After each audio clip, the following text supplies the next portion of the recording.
আপনারা একটু ঘোরাঘুরি করলে বুঝতে পারবেন। আমাদের একতার প্রয়োজন, এই হরিবলই আমাদের সম্পদ। আমরা কেউ আলাদা নই, কিন্তু আমরা সবাই নিতাই চাঁদের হাটে সবে জাতির একাকার। আমার নিতাইয়ের বাজারে আলাদা কেউ নেই।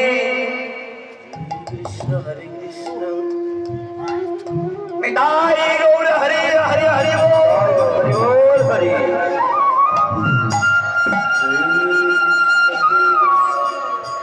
কৃষ্ণ কৃষ্ণ হরে হরে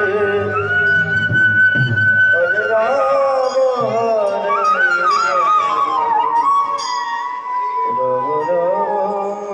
লজ্জা করতে নেই, হরিবল বলতে লজ্জা করতে নেই। আমি যখন প্রথম কীর্তন করি, যখন কীর্তন জগতে প্রথম প্রবেশ করি, তখন কি করতাম? এদিকে লোক তো, আমি মাইক্রোফোনটা নিয়ে এইদিকে ঘুরে গান করতাম, যাতে লোকের চোখে চোখে আমার চোখ না পড়ে। এত লজ্জা ছিল। কিন্তু এখানে এসে বুঝতে পারলাম যে কৃষ্ণ নামে লজ্জা করলে চলবে না।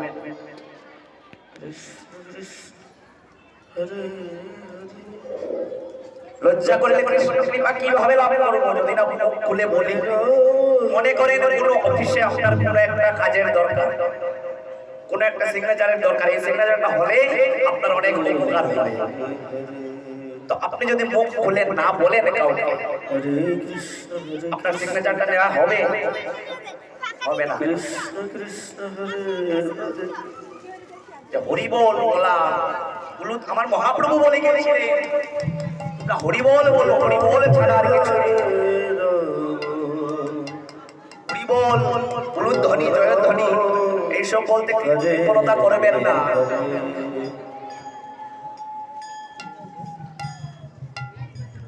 আমার গলার ভিতরে কেমন ব্যথা সেটা অনুভব করতে পারবেন না। আপনাদের জন্য, আপনাদেরকে আনন্দ দেওয়ার জন্য, জানি না কতটুকু কি জানি, আমি কিছুই জানি না। আপনাদেরকে আনন্দ দেওয়ার জন্য আমি চেষ্টা করছি।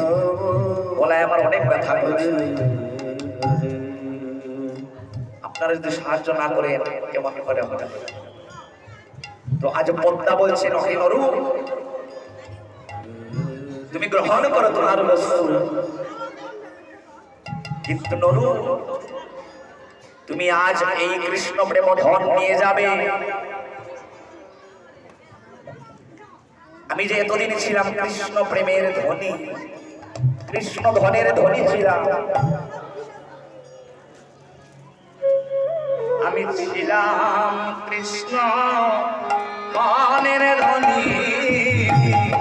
কৃষ্ণ কৃষ্ণ হরে হরে, আমি ছিলাম কৃষ্ণ ধনের ধনী। রব রব হরে হরে, আমি হলাম কৃষ্ণ, আমি হলাম কৃষ্ণ প্রেমের কাঙালিনী। আমি যে ছিলাম কৃষ্ণ ধনের ধনী। হরে রাম হরে রাম রাম রাম হরে হরে, আমি ছিলাম কৃষ্ণ ধনের ধনী।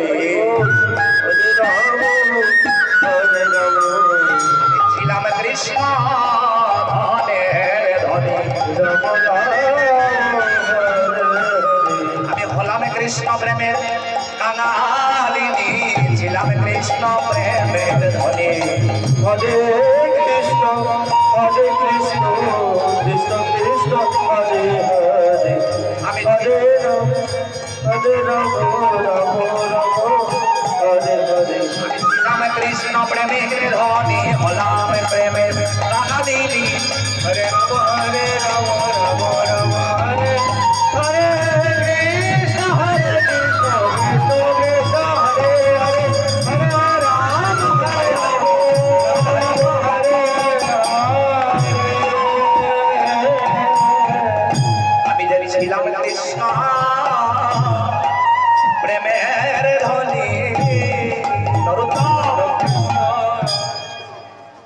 আমি যে এতদিন ছিলাম কৃষ্ণ প্রেমের ধনী, কিন্তু যেই মাত্র তোমার হাতে অর্পণ করেছি আমি কৃষ্ণ প্রেম ধন,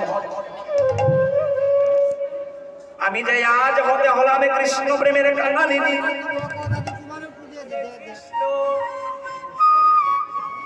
এই বলে নরোত্তমকে দান করলেন কৃষ্ণ প্রেম। তারপর ঘটলো আরেকটি বড় ঘটনা। এগুলো বিশ্বাসের যোগ্য নয়, কারণ আমরা কোনোদিন এইসব জিনিস নয়নে দর্শন করতে পারবো না, তাই আমাদের অনেকের বিশ্বাস হবে না।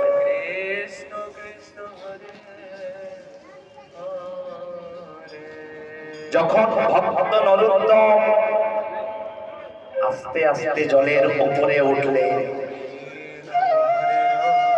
কিন্তু নরোত্তমের বাবা যাদেরকে সঙ্গে করে পাঠিয়ে দিয়েছিলেন, নরোত্তম হাঁটতে হাঁটতে তাদের সামনে চলে আসবে। তারা চিনতে পারছে না কোথায় নরোত্তম, কোথায় নরোত্তম। তারা বলা বলি করছে, অনেক সময় হয়ে গেল, এবার তো আমাদের বিপদ আছে, আমাদের চাকরি যাবে। নরোত্তম তাদের সামনে। ঘটনাটা কি? ঘটনাটা হলো, যেই মাত্র কৃষ্ণ প্রেম ভক্ত নরোত্তমের অঙ্গে স্পর্শ করলো, ওরা মাত্রই নয়নে অশ্রুধারা আসলো এবং নরোত্তমের গায়ের বর্ণ উজ্জ্বল বর্ণ হয়ে গেল কৃষ্ণ কৃপা বলে। তাই গো হরি হরি হরি বল।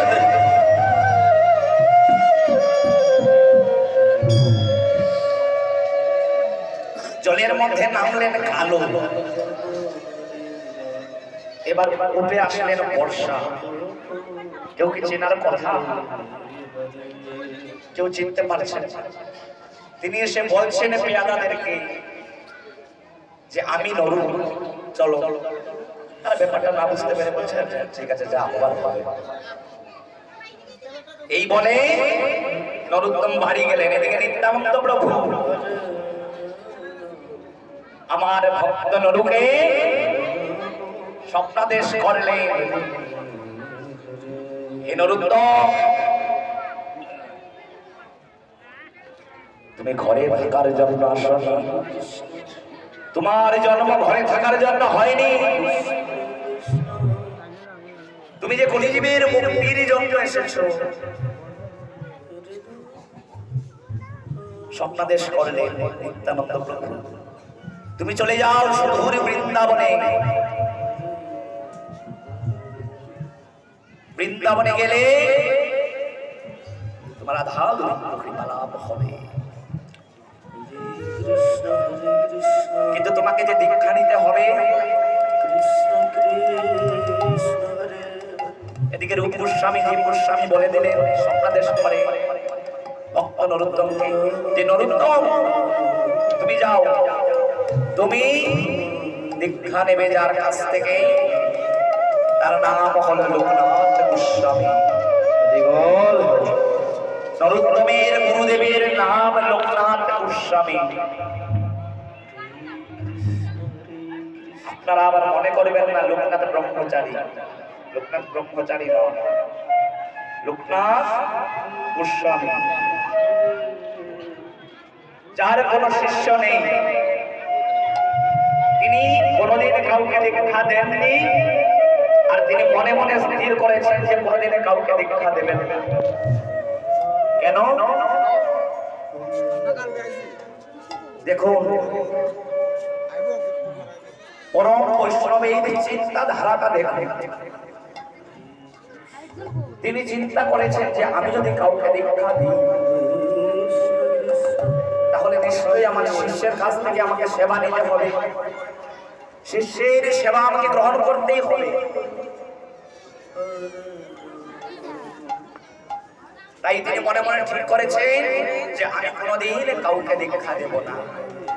এদিকে নরোত্তম যাচ্ছেন খুঁজতে খুঁজতে খুঁজতে খুঁজতে, কোথায় বৃন্দাবন, কোথায় গেলে পাবো আমি রাধা গোবিন্দ দর্শন, কোথায় গেলে পাবো আমি আমার গুরুদেবের দর্শন।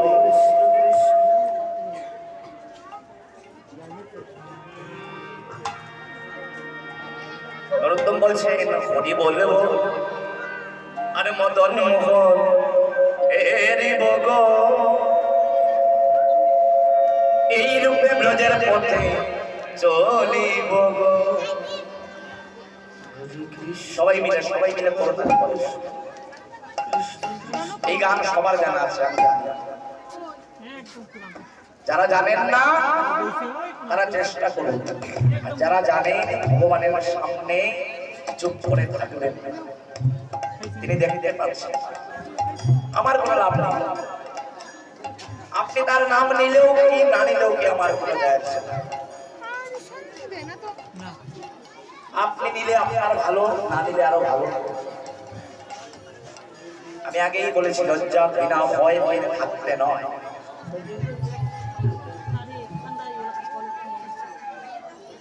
সবাই মিলে করতালি করবে, একসাথে গাইবে। হরি বলবো আরে মদন মোহন এরি বব এই রূপে ব্রজের পথে চলিব গো। কৃষ্ণ হরে কৃষ্ণ কৃষ্ণ কৃষ্ণ হরে হরে হরে রাম রাম রাম হরে হরে। আমি এই রূপে ব্রজের পথে চলিব গো। হরে কৃষ্ণ কৃষ্ণ কৃষ্ণ হরে হরে। আমি এই রূপে ব্রজের পথে চলিব গো। হরে রাম রাম হরে হরে। এই রূপে ব্রজের পথে চলিব গো। বলবো আর মদন মোহন এরি বগ এই রূপে ব্রজের পথে চলিব গো। হরে কৃষ্ণ কৃষ্ণ কৃষ্ণ কৃষ্ণ হরে